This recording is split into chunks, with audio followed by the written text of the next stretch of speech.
আসসালামু আলাইকুম এভরিওয়ান, কেমন আছো সবাই? আশা করি সবাই ভালো আছো অ্যান্ড আমিও ভালো আছি। আবারও নিয়ে চলে আসলাম তোমাদের মাঝে নতুন একটা ভিডিও। আর এই ভিডিওটা হচ্ছে আমি দীর্ঘ 6 থেকে 7 দিন আমার খালামণিদের বাসায় আসি। দেন আমি আজকে বাসায় চলে যাব। তো গোসল টোসল করে ফ্রেশ হয়ে আমি ছাদে চুল শুকাইতে গেছিলাম। তো আমার সাথে খালামণিও গেছিল, আমার বোনের মেয়ে। যেহেতু আমার বোন এখানে বসে বসে কথা বলতেছিল অ্যান্ড খালামণিরা আর আমি এখানে দুষ্টামি করতেছিলাম। তো আমার বোনের মেয়েকে বললাম যে খালামণির ফোনটা নিয়ে আসো চাও। তারপরে আমার বোনের মেয়ে আমার জন্য আমার ফোনটা নিয়ে আসলো। আসার পর আমি কয়েকটা পিকচার ক্লিক করছি। অনেক ছায়ার তো অনেক মানুষের পিকচার দেখছি, বাট আমি তো কখনোই পিকচার ক্লিক করি নাই। সো আমার একটু ইচ্ছা হলো যে আমি একটু ছায়ার ভিডিও করি অ্যান্ড ছায়ার পিকচার নিই। দেন এই জন্যই আমি ফোনটা নিয়ে একটু ঢং টং করলাম, ভিডিও করলাম। দেন আমিও চাইতেছি যে আমারও একটা মেমোরি হোক।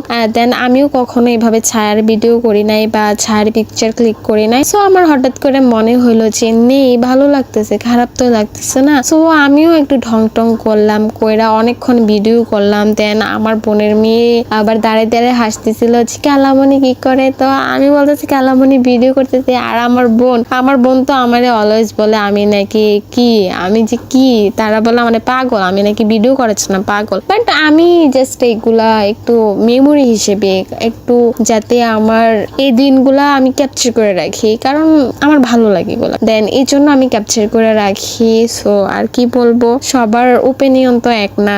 আর আমি পাগল, আমি ভিডিও করার জন্য পাগল। কে কি মনে করলো বা কে কি বললো এতে আমার কিছু যায় আসে না। আমার ভালো লাগে তো আমার ভালো লাগে। তো যাই হোক, তারপর অনেকক্ষণ আমি একটু এইভাবে পিকচার ক্লিক করছি, অনেক ধরনের ভিডিও টিডিও করছি। করার পর আমি আমার বোনের মেয়ে আমার খালামণির সাথে একটু এই তো ভিডিও করা শুরু করলাম। যে দুষ্টামি করছে, আমি দুষ্টামি করতে অনেক ভালোবাসি। আর আমি একটু চঞ্চল প্রকৃতির, আমি মাঝে মাঝে একটু গম্ভীর ভাবে থাকি, বাট অলওয়েজ না। মাঝে মাঝে যখন আমার মুড যেরকম হয়, আমার মুড মানে এক্ষুনি ভালো এক্ষুনি খারাপ, এক্ষুনি আমি রাগ করি এক্ষুনি আমি কান্না করি, মানে আমার কেমন যে আমার সেকেন্ডে আমার মুড একটু এলোমেলো হয়েছে অ্যান্ড আমার মুডের কোনো ঠিক থাকে না। তো যেহেতু আমার ইচ্ছা করতেছিল, দীর্ঘ 7 দিন তেমন কোনো আমি ভিডিও বানাই না। আর মাঝখান দিয়ে আমি অনেক অসুস্থ হয়ে গেছিলাম, আমার জ্বর আসছিল। দেন যার জন্য তেমন কোনো ভিডিও বা কোনো কিছু ইন্টারেস্ট ছিল না। প্রথম 2-1 দিন যা ভিডিও করছিলাম ওইগুলাই। আর সো যেহেতু ছায়ার ভিডিও নিচ্ছিলাম, সো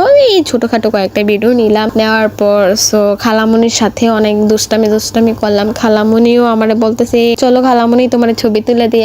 আমার বোনের মেয়ে কয়েকটা পিকচার তুলে দিছিল আমারে। এর ভিতরে 2-1টা ছোটখাটো রিল আমি বানাইছি, 1-2টা দিয়ে মেবি। আর তেমন কোনো ভিডিও করা হয় নাই এর ভিতরে। আর আমি আজকে যেহেতু বাসায় চলে যাবো, সো এই জন্য তো ভাবলাম যে ছায়ার ভিডিও তো দেওয়াই যায় আর ছায়ার ভিডিও তো করাই যায়, তাই না? এটাতে তো আর কোনো সমস্যা নাই। তো যার জন্য করছি। অ্যান্ড আমার এই মেমোরিগুলো আমি কালেক্ট করে রাখতেছি। আমি অলওয়েজ বলি আমার এই মেমোরিগুলো আমার অনেক স্পেশাল, আমার এই দিনগুলো অনেক স্পেশাল। সো যে দিন চলে যায় ওই দিনগুলোই আমাদের জন্য সবার জন্য স্পেশাল। সো এই জন্য আমি এই ছোট ছোট ভিডিওগুলো রাখে দিতেছি। সো অনেক ভালো মোমেন্ট কাটাইলাম অ্যান্ড বোনের মেয়ের সাথে তো আমি অলওয়েজ ভালো মোমেন্ট কাটাইতেছি। আর বাসায় যেহেতু চলে আসছি, সেহেতু যখন এখন ভিডিওগুলা আপনার ভয়েস দিয়ে বানাতেছি, তো আমি আমার খালামণিকে সত্যি অনেক মিস করতেছি। আর সত্যি কথা, আমি বাসায় আসার পর ওর জন্য আমার অনেক খারাপ লাগছে। আমার তো মনটা ওইখানেই পড়েছিল খালাতো বোনের মেয়েদের সাথে। তো কিছুই করার নাই, আবার যাবো ইনশাল্লাহ। যখন যাব তোমাদের মাঝে আবার অবশ্যই ভিডিও শেয়ার করব।